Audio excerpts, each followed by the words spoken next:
Hey,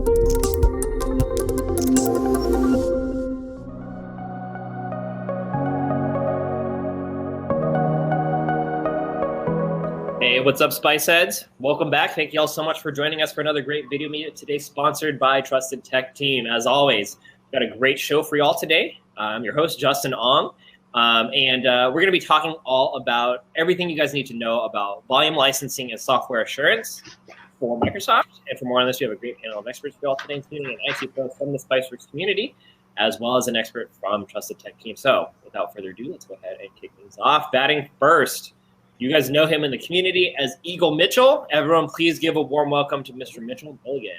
Mitchell, what's going on today, sir? Good. Doing good. How about you? I'm doing well. Mitchell, nice. Thanks for joining us. For those who have not met you, do you mind telling us a little bit about yourself and what you do? Yeah, so again, my name is Mitchell. I work for an insurance carrier, so we write insurance policies, and we have a number of independent agents that basically sell the insurance for us then. So small insurance company. I'm the IT manager there and manage network resources, desktop servers, the whole 9 yards. Awesome. Well, thanks for joining us, Mitchell. We're excited to have you on. Our next panelist come to us from Trusted Tech Team is Mr. David Spencer. David, how's it going? Hey, good, Justin.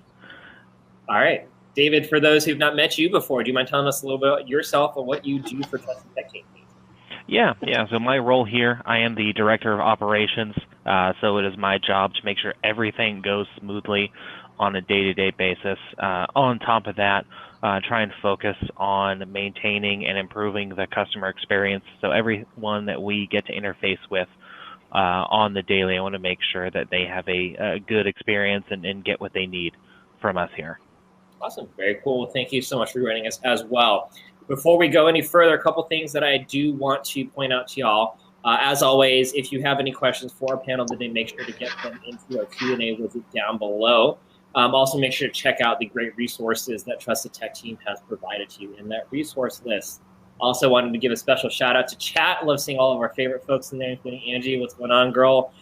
Joel, Chelsea's prisoner, Kostalecki, and Dim Forrest, Eagle Mitchell's buddy, and Trusted Tech Team in the audience today. Of course, if you do want to participate in chat, we of course ask that you adhere to our community guidelines and make sure everyone's having a positive and professional time in today's event.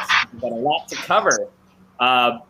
And as a special thank you for hanging out with us today, two of y'all are going to be winning a TPS foldable 350-watt electric scooter. So no more limes and birds for you. You got your own ride, your own whip.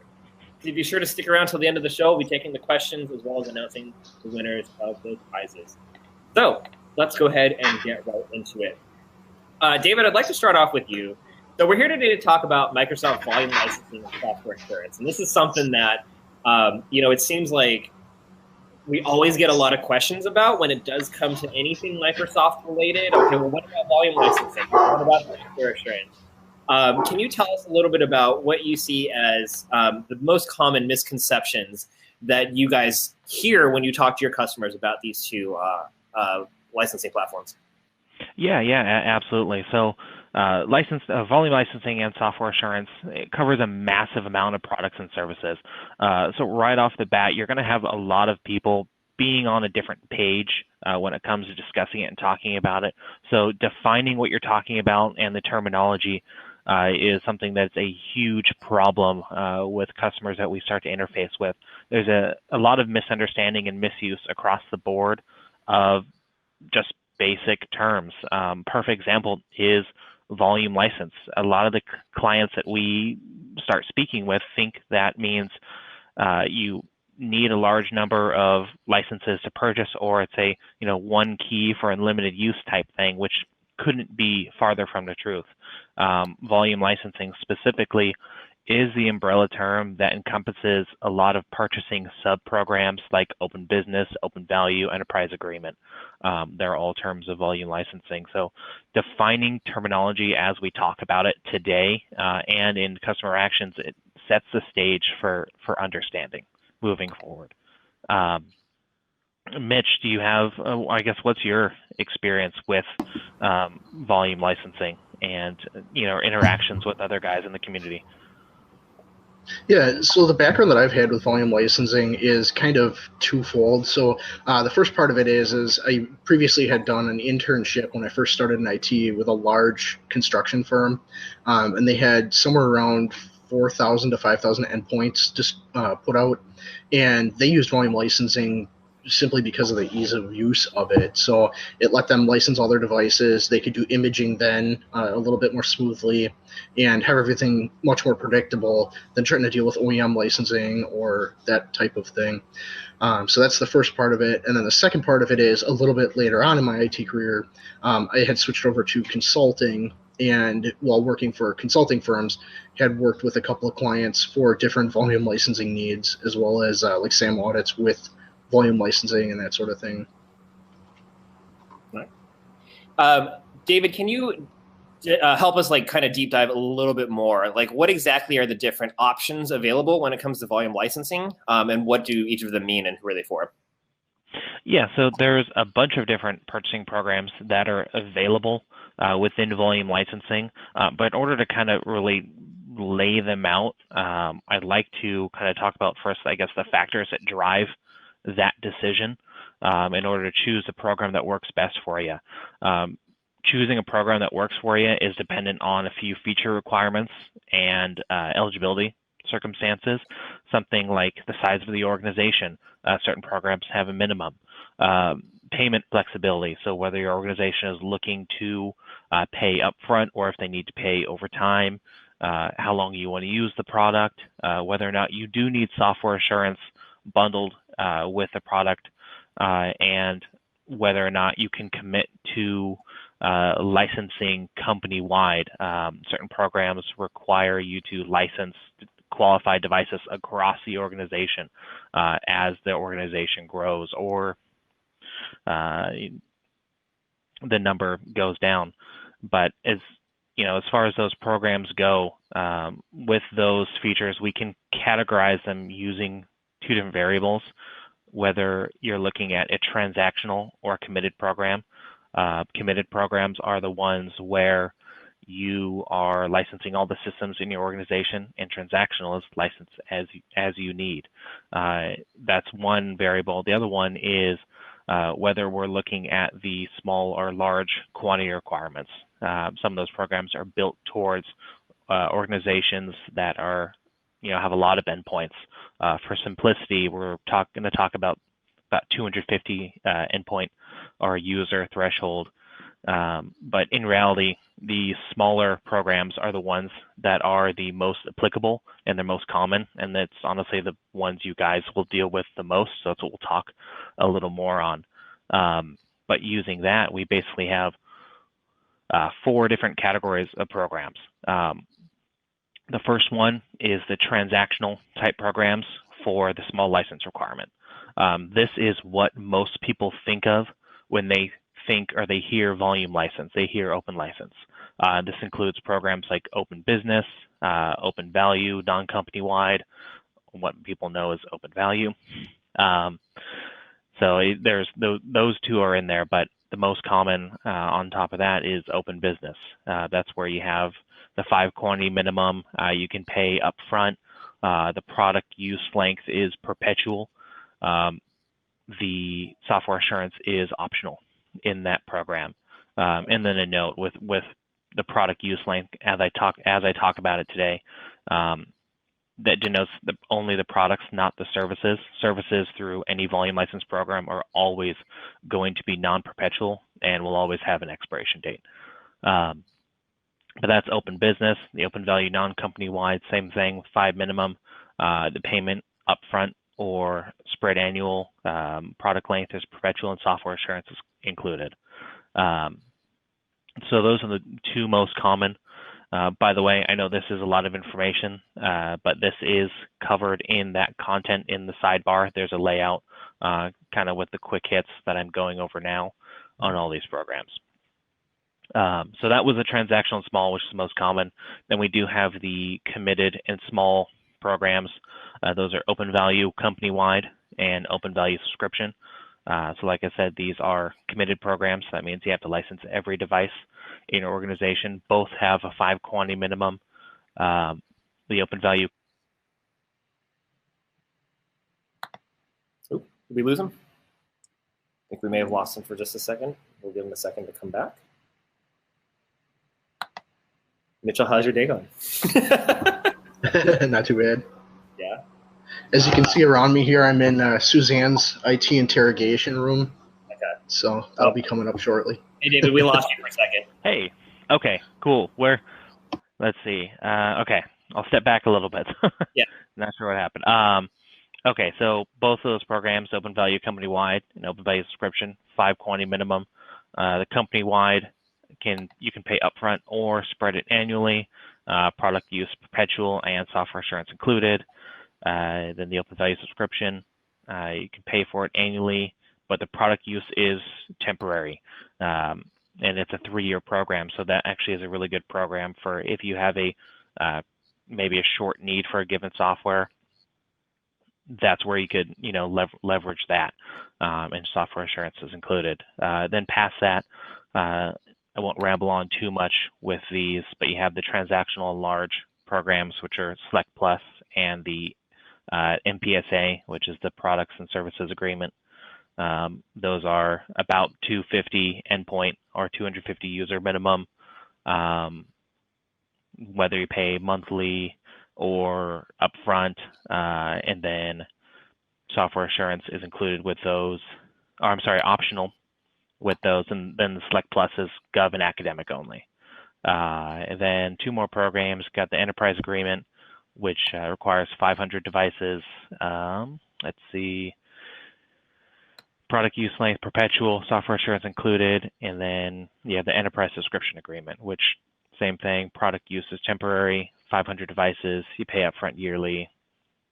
There we go. Those are the 8 programs under volume licensing. So if you missed any of it, in the sidebar. Well, that's great. Well, I mean, thank you for that overview. I'm impressed that you were able to rattle all of that off the top of your head. Can you talk to us a little bit about how folks decide which program makes the most sense for them? I mean, you did highlight a lot of the differences, but what's kind of the first questions people should ask themselves to decide not only is volume licensing right for them, but also which avenue should they be exploring? Yeah, absolutely. So obviously there's a lot of programs you can look to within volume licensing. So you got to figure out, first which ones you're disqualified for. So the first thing you want to do is look at the eligibility. And that's going to be driven by, whether you're a commercial, gov, academic institution, and then the threshold you're looking at. Are you a large organization or small? Most of the time, you're going to be, under that threshold of the 250. So, from there, you're looking at just a couple programs. And then past that, you're going to look at, whether you are looking to use a product perpetually for a short time. And then probably the most important factor in that is determining your need for software assurance, whether you need to use some of those benefits for software assurance and then calculate that into the cost, because remember, some of those programs, software assurance is optional, and then some it's bundled in. Those are going to be all the things that kind of drive, that decision making. And then from there, once you know what program may fit best for your organization, that's when you'll start to, price it out. Mitchell, let's talk with you. You kind of covered this a little bit. What was the main reason you guys started looking at volume licensing? Was it cost savings? Was it simplicity? Ultimately, to key in kind of on that construction firm that I worked for, because that's probably the best example of that, it was definitely a combination of cost savings and simplicity. We had so many machines in and out that we were imaging all the time and that sort of thing. To try to keep accurate track of the OEM licenses that it would have, or retail channel or something like that, it would have been a disaster, quite frankly, to try to see, great, how many Office licenses do we have on it? This was pre-Office 365, so everything was, on site, hosted exchange, self-hosted exchange and all that. So it would have been just a nightmare to try to manage that many licenses to make sure we were still within compliance without using some sort of volume licensing. All right, cool. David, let's go back to software assurance and talk about that next. You brought it up a couple of times. Can you tell us for those who aren't really familiar with it, what exactly software assurance is. Yeah. So, like I said right in the beginning, defining what we're talking about is important. So that's the first thing I want to do with this is define software assurance. I actually, in this case, like to use the Microsoft definition. They define it as a range of benefits that provide technology, services, and support to manage the software lifecycle. So that is a lot of jargon. But first thing to know, software assurance is for the most part an add-on. So you can think of it as enhancement. It makes the core product better. And then that phrase of technology, services, and support, that explains that software assurance enhances your purchases, your products by adding products, adding product use rights, adding Microsoft services, and last but not least, Microsoft support and training services. So all of these things, work together to, take something simple and expand its capability based on, what your requirements are. Mm-hmm. But with software assurance, there obviously are a lot of different benefits. There are a lot of products within volume licensing that software assurance can affect, but basically software assurance benefits are going to differ based on the product that it comes with. Benefits that are included with an Office product are going to be a lot different than what come with Windows Server, for example. But taking a look at these benefits, you can categorize them mildly by the product type. So whether you're looking at client applications, server operating systems, server applications, they have different benefits. For example, Office products are client applications and they get Office roaming rights, where you get to, if you opt in and get the software assurance with the product, you get the software assurance benefit of Office roaming rights, which is the ability to use Office on a Windows to Go, VDI, or RDS environment. Server operating systems, they come with disaster recovery rights, which I'll talk about a little more in a bit. Server applications like SQL and Exchange, they get the license mobility, which allows you to install into a third party or Azure or like AWS, for example. Or then there's the SQL specific software assurance benefit, which is where you can license an entire physical server with SQL core licensing and SQL enterprise core licensing, and that allows you unlimited virtualization, but only if you have software assurance. So those benefits can, they kind of go everywhere in a sense, but it depends on obviously the product in the line, but it just expands out those benefits, or expands out the product and how you can use it. Cool. So let's take a look at a couple of sample use cases. So one in particular, we've got a bunch of end of service, end of life coming up. I mean, Server 2008, Windows 7 are all coming up in the start of the year. Can you talk about, for those folks that are potentially impacted by these, how might software assurance be something that they might want to look into, or how does that impact those who are already kind of looking ahead at that? Yeah. I mean, when you're planning for end of life issues, obviously anytime you're making a change or an upgrade to an environment, it's a really good opportunity to evaluate the environment, identify pain points, and figure out how to resolve those issues for the next iteration of the environment. Mitchell, I'm sure you know what I'm talking about. Basically, if you're going to turn it off, you might as well, fix some issues when you have the ability. But when you find yourself in a situation like that, leveraging volume licensing can be really helpful, and it can, basically handle some of those issues without, too much extra cost. We're looking at Windows 7, Server 2008, and 08R2 coming to end of life here in January 14th.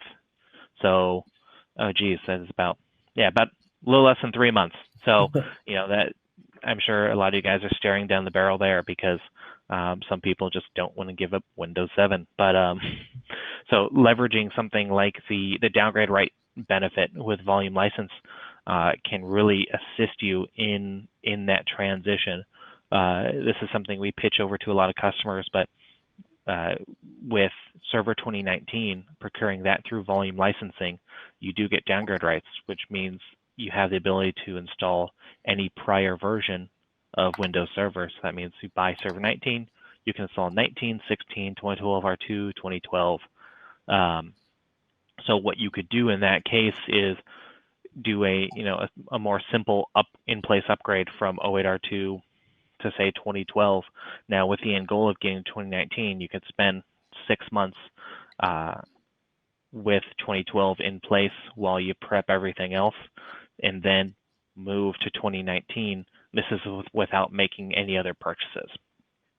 So it allows you the ability to spend the time and do things right, instead of the oh shoot, we need to upgrade, let's just do it and deal with the problems later, which is never really the best approach, even though sometimes we're pushed that way. But yeah, that's just one example where we can use volume licensing, and then another one too. You could even use software assurance, get the disaster recovery rights, which allows you to run a cold backup. It licenses it for no extra purchase. So that's a perfect example of using a benefit when you're in that transition period. Mitchell, do you have a lot of experience, at least with that in those transition periods and using volume licensing? Actually, kind of keying back more to like the first thing you were talking about here, with that, using that to stair step up to newer server versions. Just to key on that for half a second, we used that actually, that same exact concept when we were looking at upgrading our SQL. We were able to take it, do the in-place upgrade like you were talking about, where we can step it up one version instead of having to rebuild the entire environment, 3 versions ahead, try to migrate everything and deal with all that. We can use the baked-in Windows upgrade that made stuff a little bit smoother to transition, and ultimately made things easier to polish up towards the end, because we could take it in little bite-sized chunks instead of having to make this big leap. So I just want to reiterate that real quick with that.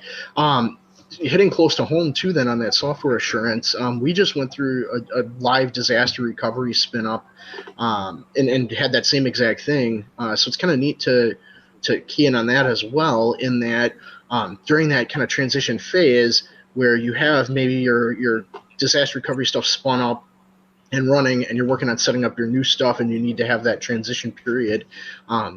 Boy, that would have been really nice to have with us. So that's something that is awesome to learn, that that's options that are out there, just to make that transition happen a lot more smoothly for not an exorbitant cost. Yeah. Right. Yeah, Cool. Absolutely. David, another question for you. So let's talk about, weighing the TCO or the cost benefit of it. Obviously, it sounds like there's a lot of benefits to it that sound great. Obviously, that's a big change for a lot of folks when it comes to how they're paying for licensing now. Can you talk to us about how to weigh, when this is the right thing for your organization to explore? Yeah, absolutely. So obviously, weighing the total cost of ownership, the software aspect of, environment can be a really long and drawn out process. Like I was mentioning before, trying to determine the program that's going to work best for you is going to be the first step on that path. One of the things I always like to talk about with customers is basically understanding your budget.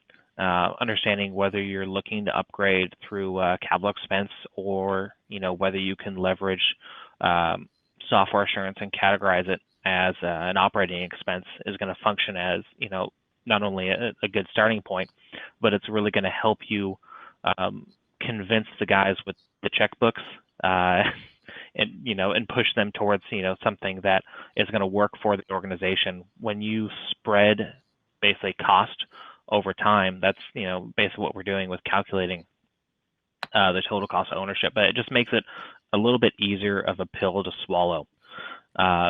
So you have the aspect of how much you want to spend up front, how much you're willing to spend over time, and then once you find your program, then you want to look internally and see how your company really utilizes technology to kind of complete the puzzle.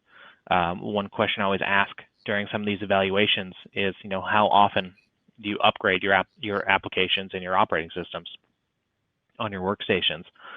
And if you're one of those companies that are approaching end of life for Windows 7, then it sounds like with software, you spend a lot of time on one platform. So when you're basically calculating everything out, the divisor at the bottom, you can basically divide the cost over a larger number, because that's a larger number of years that you're going to be using the technology investment. Cool. Mitchell, let's go back to you. Can you talk to us about, either your experience at volume licensing before, how you guys weighed the TCO, or, kind of looking forward as you guys are going to be reevaluating, some of your software approaches to licensing. How do you guys typically look at weighing the overall cost benefit to making a move like this? Yeah, so the kind of what I want to key in is looking forward. With us right now, kind of when I stepped into this company about 3 years ago, they almost exclusively used OEM licensing. They would purchase the systems, get the licensing with it, and then go from there for both Office and for Windows. And going forward, we are looking at a Office 365 transition towards the end of this year. My supervisor in particular, who's the CEO, he definitely looks at the the TCO and what what our long-term benefit's going to be, and ultimately, he still wants to get a little bit more information on, does it make more sense to look at volume licensing for the desktops? Does it make more sense to use 365 licensing to have that local on the desktops as far as the product suite goes for Office?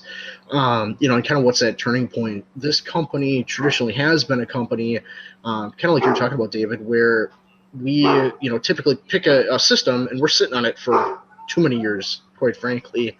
So trying to get them to stay a little bit more proactive and use that more front-forward technology and try to stay ahead of things will help us in the long run to be competitive in the business market too.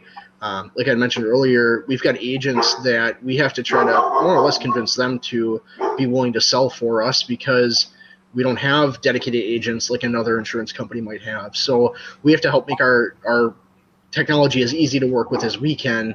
And if this helps us keep the cost down to keep cutting edge technology in there, that's a great way to go. Awesome. And then, David, one last question before we go to folks from the audience. So can you talk to us a bit, so if you are interested in these types of programs, how do you get started? And when does it make sense to bring in a partner like Trusted Tech to help you with this transition? Yeah, so getting, once you kind of figure out, what you're looking towards, basically if you want to get started in one of these programs, you reach out to a partner. Volume licensing is specifically set up to go through the Microsoft Partner Network, not Microsoft themselves. It's one of those things that they've basically kind of gone, you know what, we're not gonna really deal with it. You guys can deal with it. Here you go. So that's basically the partner role within the Microsoft network, is to engage with customers and guide them through the purchasing process. But one thing that we do specifically here at Trusted Tech Team, along with just the base enrollment, we don't just go, okay, here, oh, this is what you want, cool, we'll place the order for you and give it to you. We take it a step further. The thing that most partners usually don't. We pull a step back and we assist you in architecting your environment with licensing experts that you can speak with that know a lot of the benefits of volume licensing, software assurance, and of the different programs. We can help steer you towards one that maybe will work for you, or provide you with advice on how maybe you should set things up to be whether cost effective or efficient from the IT side, the security side, what have you. There is a huge possibility to either overspend or just get out of compliance. So we make sure to take the time with you to help you figure out what you need exactly, and then at the right cost too. All right, cool. Let's go ahead and get started with some questions. This is a good one from George Wheely's Soul. So at what number is volume licensing cost effective? David, I'm sure it is complicated and it depends, but what's your reply to a question like this? Yeah, it is. Unfortunately, it's not a simple answer. Asking it that way, I wish I could tell you, okay, it's 10. But it's not. It really depends on what you're trying to do. What goals you're trying to accomplish. There are a lot of people who go with volume licensing, just at 5 or even less, because there's ways to get started technically. But the way they do that is they justify the extra cost with the benefits they receive, whether it's something like the downgrade rights or it's the ability to leverage another activation type. If you're going retail or OEM, you can't mass, image and activate systems like you can with Windows 10 through volume licensing. You can't leverage, MAK or KMS as a licensing option. So, the answer, it depends on obviously cost, but you add in how you're going to leverage some of those benefits to really determine, what is your cost-effective cutoff? How much is your time worth? Basically, is what you can kind of boil it down to. All right, David, kind of along those lines, just to spin off of that, correct me if I'm wrong, but also for just simple imaging, you have to have at least one volume license, even if the rest is OEM or something like that. Is that still correct? Yeah. Are you talking about imaging activation through something like KMS? Yeah, exactly. If you're automating as part of your image deployment, license activation and that sort of thing, you can have OEM keys, but you need to have at least one volume license to be able to do that imaging. Or can you address that if that's not the case? Yeah. So technically, obviously, it depends on what product you're trying to activate. There are minimum quantity thresholds with server OSs. It's 5, and client OSs and client apps. I think it's 25 through something like KMS. It gets a little more complicated with when you add in OEM with like Windows 10 volume license, because there are some qualifying device prerequisites that you have to hit. But yeah, you're correct. Technically, in order to accomplish that activation style, you do need at least one. But that's a perfect example I was talking about a few minutes ago, where even though you technically need one, you can get yourself out of compliance if you're activating more than what you've basically procured. Okay. Question from Berto007. What would be the main selling point for software assurance to upper management? One of the ways I like to sell it, I talked about this a couple minutes ago, is categorizing it as an operating expense versus a capital expense. So obviously, when you're pitching money to upper management and say, hey, we need this, it's going to cost this much, it's a lot easier to pitch that if it is, okay, it's going to cost this much every X amount of time, versus, we're upgrading the whole thing. Here's a quote of thousands of dollars. That's one way you can spin it. Another way you can do it is by attributing those costs directly to the benefits that they'll provide, and even providing cases where this could have helped in the past. Much like what you were talking about a few minutes ago. Hey, it would have been nice if I had this during the last upgrade. Well, guess what? Next time you walk in, you pitch something, say, hey, for a little extra, we can get this benefit, which would have made that whole issue. Remember that one last time? That would have never have happened. So obviously there are a few ways to do it, but tying the benefits directly to the extra benefits you get with software assurance to the costs, and having use cases where that would either prevent or would have covered prior issues is a good way to go. Cool. All right, let's get a question from Dim Forest, aka Trusted Tech Superfan. Are perpetual licensing becoming a thing of the past, and will we start to see everything moving towards a subscription-based model? And to follow up, I have a question about software assurance. How does that work in a subscription-based licensing model? Perfect. So yeah, so when we talk about perpetual licenses, obviously we can really only speculate as much as possible, but we're seeing a whole industry shift towards subscription model. Right now, you can see that within Microsoft for obviously client applications, like Office products, client OS, Windows 10 Enterprise. So it is happening. It's not really doing so yet with the server products and server applications. It kind of is within Azure. You can technically rent things like, obviously Exchange or SQL instances, but Windows Server, it's not there yet for the most part. So I think we're getting there, but it's not fully there yet. I think there'll be too many complaints, I guess, from the industry for that big of a shift that fast. But I say if we were to have this conversation 2-3 years from now, I'll probably be saying something different. All right. And then kind of similar to our volume licensing question, A. Schlerer wants to know, software assurance a good thing for any size organization to invest in? It can be or it can't be. It's strictly going to be based off of the features that come, or the benefits that come with software assurance. So, you could have a organization of 200 that don't need anything with software assurance. It is what it is. And you can have an organization of 10 that will want to use every benefit available with software assurance. So it's going to be a feature-driven decision instead of a size-driven one. Okay. All right. This is a good question from WW West. Does software assurance make sense for Windows 10 if you plan on updating computers every 4 to 5 years?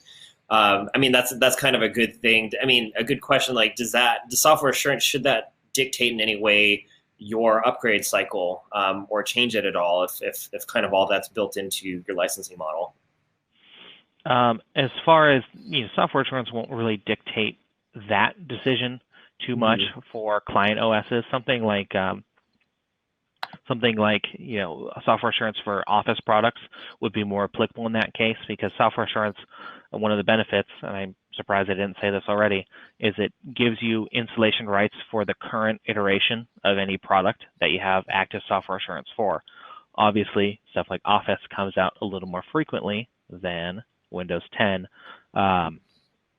So in that specific case, no, it's not really going to benefit you versus, I guess, retail licensing. However, it will benefit you versus something like OEM licensing, because if you're upgrading, every 4 or 5 years, well, if you're going OEM, that means you got to, pay for Windows 10 again.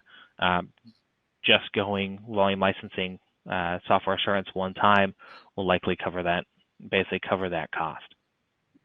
All right, cool. Let's take a question from Berto007. Do you get all the security updates without software assurance? Yes, you do. All the security updates that are available for that given OS or application. The one way that Microsoft describes stuff like Office Perpetual versus Office 365 is their frozen in time versions. The one thing that everyone does get is security updates.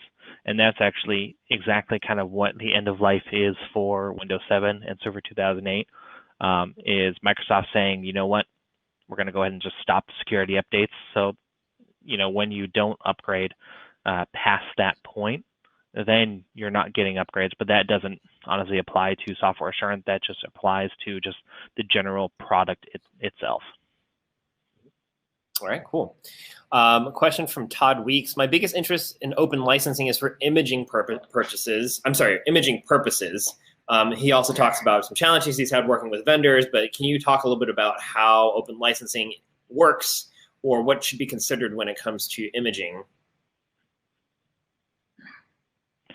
I'm sorry, can you repeat that one more time? I cut out a little bit. I don't see the question. It's at the very top, number 22. My biggest interest in open licensing is for imaging purposes. Can you comment on, what we need to know if that's the approach that you're taking? Perfect. Okay, yeah. Honestly, for imaging purposes, that's one of the largest benefits of volume licensing, is you can image and mass activate, and you can use a bunch of those different activation methods. As far as why you haven't really gotten a response, I'm pretty sure I know the reason why. When those accounts are set up and they're tied to those partner profiles on the partner center, generally the first person to set that up is usually, an executive, not and those emails that get sent out automatically usually go to someone's inbox and get forgotten about, rather than like a general support inbox. So that's probably the best reason why you haven't gotten that help, because those, tend to go to spam for whatever reason. Partners don't really even get a call. They don't, Microsoft doesn't really reach out too much besides just sending you notifications, say, hey, someone reached out. You should reach out and help them. And, they can get missed pretty easily. All right, cool. Let's get a question from Dragon's Rule. Does Windows 10 Enterprise Volume Licensing only cover the current version? And will I need to, would I need to rebuy when the new version is released?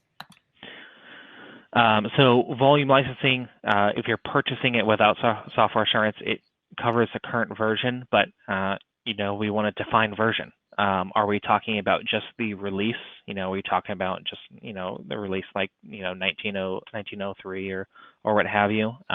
If that's the case, the product is still the product and it's continually being updated. So if you procure it through volume licensing, you're still going to get those major updates. But it's when the product changes and they basically call it something else, that's when you stop getting the updates. So, if they were to come out with Windows 11 next month, you wouldn't get that. But if they just, do their every 6-month release, yes, you'll continue to get the updates to that product. Mm-hmm. Now, again, going back to this, rolling update model, I mean, allegedly, this is the last version of Windows that they said that they're going to release. Obviously, we don't know what the future holds, but I mean, based on what you're saying, this sounds like this is it for the foreseeable future, and that the licensing we buy now should last us until we hear otherwise. Yeah. So part of the reason for that is Microsoft has continued to describe Windows 10 as software as a service, which basically indicates that it's going to continue to be the same product. So that shouldn't change too much.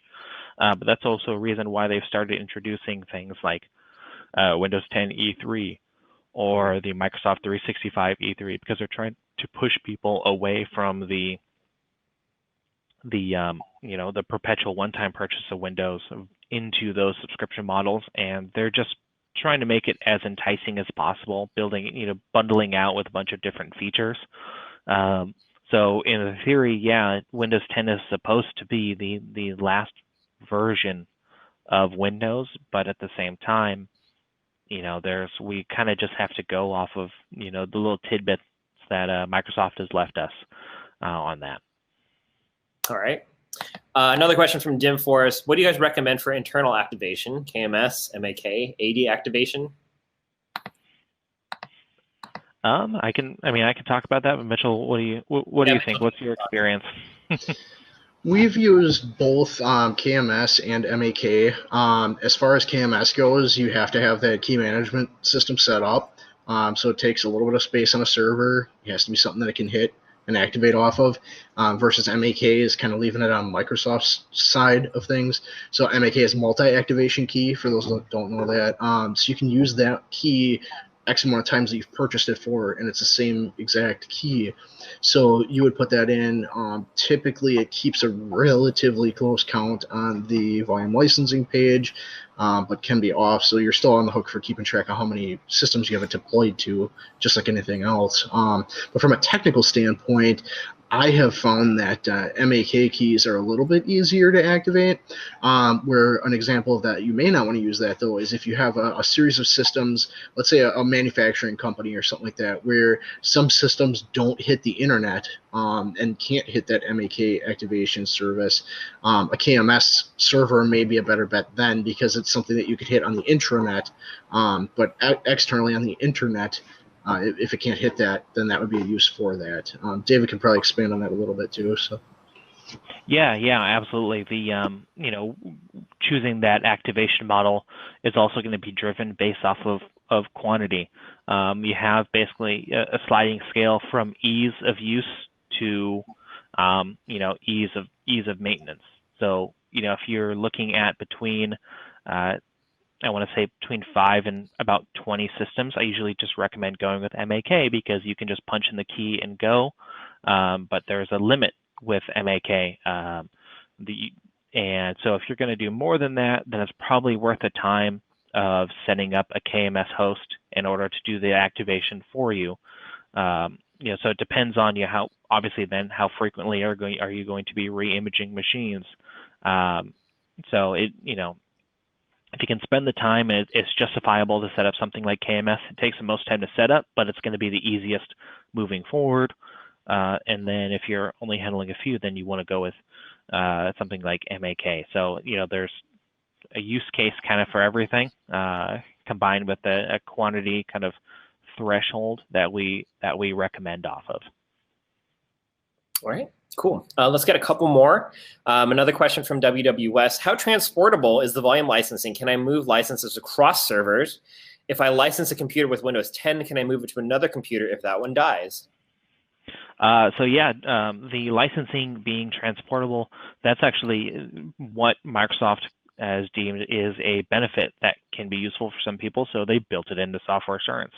That's something that that's called license mobility across server farms. So if you're using something like Windows Server or, like SQL Server, what you can do is if you've virtualized in something, like VMware or Zen Server, if you're hosting a VM that basically migrates across multiple physical servers, you have to have the software assurance benefit in order to do that, but it does license you for that. All right. This is a good question from Dim Forest. How is a company like Trusted Tech Team able to save me more money on licensing than if I were to just go straight through Microsoft directly? When you're talking about licensing just across the board, I will tell you, if you go to, a lot of places you go to, there's the old motto, the customer's always right. And where that applies is when people used to, walk in and say, I need the biggest truck you have, for example. And any salesperson will go, okay, cool. Here you go. Here's the bill.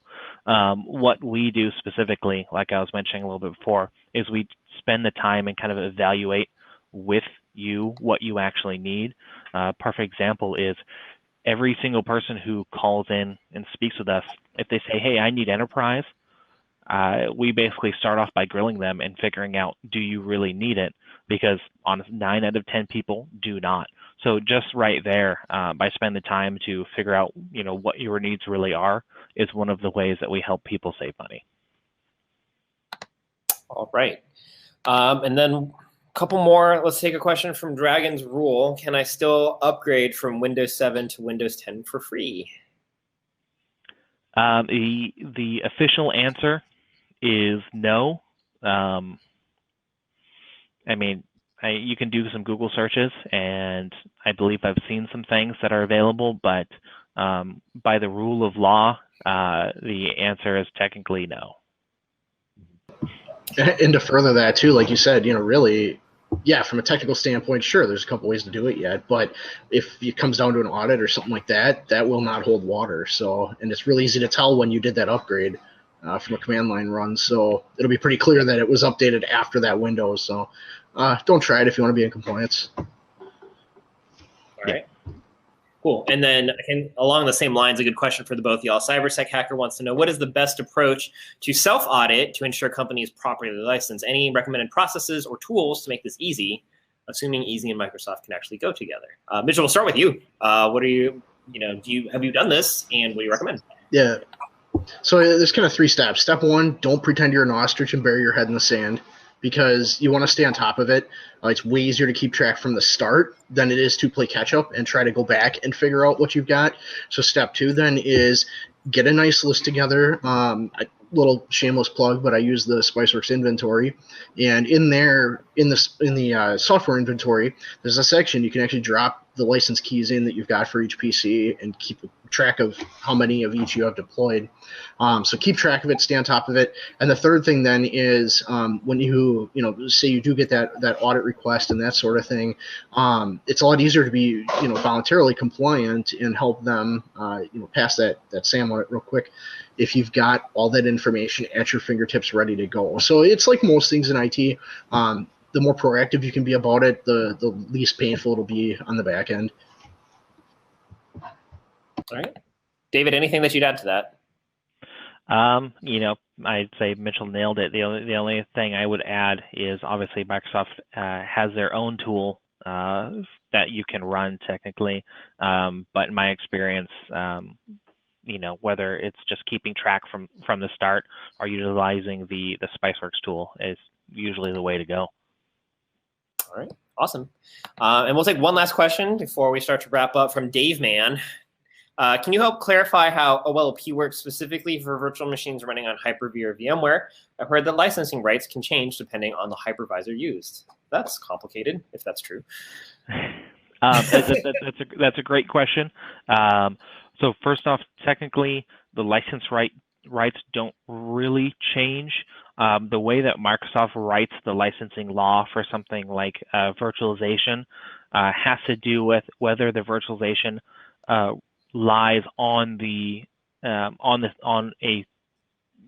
same physical server.